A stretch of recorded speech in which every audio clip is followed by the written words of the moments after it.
Hi viewers friends, இன்றைக்கி நீங்கள் பார்க்கக்கூடிய இந்த இடம் பார்த்தீங்கன்னா திருநெல்வேலி மாவட்டம் நாங்குநேரி தாலுகா. நாங்குநேரி 4 வேலிருந்து சுமாராக ஒரு 10-15 கிலோமீட்டர் கூட வராதுன்னு நினைக்கிறேன். செண்பகராமன் நல்லூர்னு சொல்லுவாங்க. இந்த இடத்துல தான் இந்த இடம் அமைஞ்சிருக்குங்க. குளத்தங்கரை தான், குளத்தோட கரை ஊரோட அடுத்து பாருங்க. நிலத்தோட ஒரு பக்கம் நின்று தான் இந்த வீடியோ எடுக்கிறேன். ஊர் பக்கத்தில் பார்க்கிங்க, அந்த குளத்துக்கு அந்த பக்கம் ஊர் இருக்குது. நான் குளத்தோட கரையில் நின்று அப்படியே கீழே பாருங்கள்.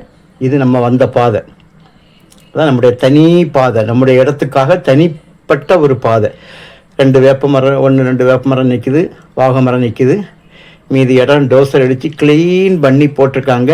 4 பக்கமும் அளந்து கல் போட்டிருக்காங்க. ஒரு கிணறு, ஒரு ஃப்ரீ சர்வீஸரோடு 9.5 ஏக்கர் இருக்குங்க. ஒரு சென்டோட விலை 9,000 ரூபாங்க. ஒரு ஏக்கருடைய விலை 9 லட்சம்.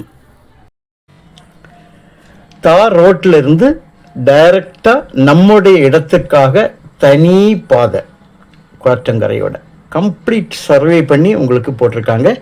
கிணறு யூஸ் பண்ணாமல் இருக்கனால மேலே பாசி பிடிச்சிருக்குது. அதனால தான் கல் போட்டு உங்களுக்கு அடையாளம் காணிச்சு பாருங்கள். தண்ணி ஒருபோதும் எந்த ஒரு கோடை, இப்போ பாருங்கள் கடும் கோடை அக்னி நட்சத்திர டைமில் இந்த கிணத்துலேருந்து தண்ணி எப்படி இருக்குன்னு பாருங்கள்.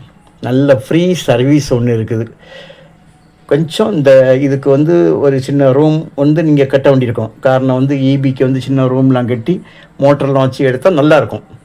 டெம்பரரியாட்டு உங்களுக்கு சர்வீஸ் கட் பண்ணி விட்ருக்காங்க. டெம்பரவரிலி காரணம் என்னென்னா விவசாயம் பண்ணிட்டா கட் பண்ணி விடுவாங்க. நம்ம திருப்பி அதை நம்ம வாங்கிடலாம். ஃப்ரீ சர்வீஸ் எடுக்கிறது தான் பெரிய கஷ்டம். ஆனால் இது ஆல்ரெடி எடுத்துருக்குது. கம்ப்ளீட்டாக குளத்தோட கரை 4 பக்கமும் கம்ப்ளீட் சர்வே பண்ணி உங்களுக்கு போட்டிருக்காங்க. ஒரு சைடு குளம் பாருங்கள், விவசாயம் நடந்துட்டு இருக்குது. நம்ம லேண்டோட நேர் பின்னால் பார்க்கிங்கில் நேரே பேக் சைடு பார்த்தீங்கன்னா அங்கே ஒரு ரிவர், அங்கே ஒரு கர்மீனி ஆரஞ்சிட்டு ஒரு சின்ன ஒரு ஆறுனுடைய கால்வாய் ஒன்று போகுது. இந்த லேண்டோட பின் சைடு உங்களுக்கு அந்த கால்வாய் பக்கமாக சுமாராக ஒரு அதிகமாக ஒரு ஏக்கர் வர புறம்போக்கு இடமே இருக்குது.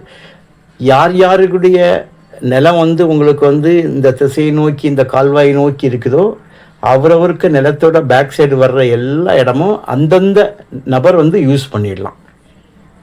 ஏன்னா அங்கே வேறு யாரும் வரமாட்டாங்க. ஸோ அப்படி பார்க்கும்போது நமக்கு அடிஷ்னலாக ஒரு ஏக்கர் கூட நமக்கு கிடைக்க வாய்ப்பு. கையெழுத்து மட்டும் ஒரு குடும்பத்திற்கானதுங்க. ஒரு ஃபேமிலி 13 பேர் கையெழுத்து போடணும்.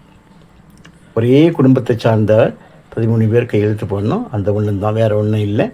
நல்ல அதாவது தார் ரோட்டிலேருந்து நடந்து வரக்கூடிய தூரத்தில் இந்த பனைமரம் இருக்குது பார்த்திங்களா, 3 பனைமரம். அந்த பனைமரம் தான் நமக்கு பார்டர். மண் செம்மண், கம்ப்ளீட் செம்மண் சொல்ல முடியாது, செம்மண்ணோடு சேர்ந்த வண்டல் மண். குளத்துக்கு பக்கத்தில் இருக்கிறனால செம்மண்ணோடு சேர்ந்து வண்டல் மண். ஆனால் மண் நல்ல மண், நல்ல விவசாயம் செய்வதற்கு ஏற்ற ஒரு மண். இப்போ நம்ம ரிட்டர்ன் வரோம் பாருங்கள், தார் ரோட்டில் ஜாயின் பண்ணிடும் பார்த்தீங்களா. இப்படி இதில் ஒரு 10-12 கிலோமீட்டர் நமக்கு 4 வே போய் நமக்கு அடைஞ்சிடலாம். ஸோ உங்களுக்கு இது தேவையானால் நீங்கள் கால் பண்ணுங்கள்.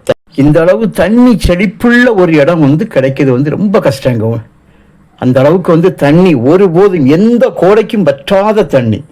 ஸோ உங்களுக்கு நல்ல ஒரு விவசாயம் செய்வதற்கு ஏற்ற இடம். நல்ல விவசாயம் நடந்து கொண்டிருக்கு, அக்கம் பக்கத்தில் நடந்து கொண்டிருக்கு. தேவையான கால் பண்ணுங்கள். தேங்க்யூ.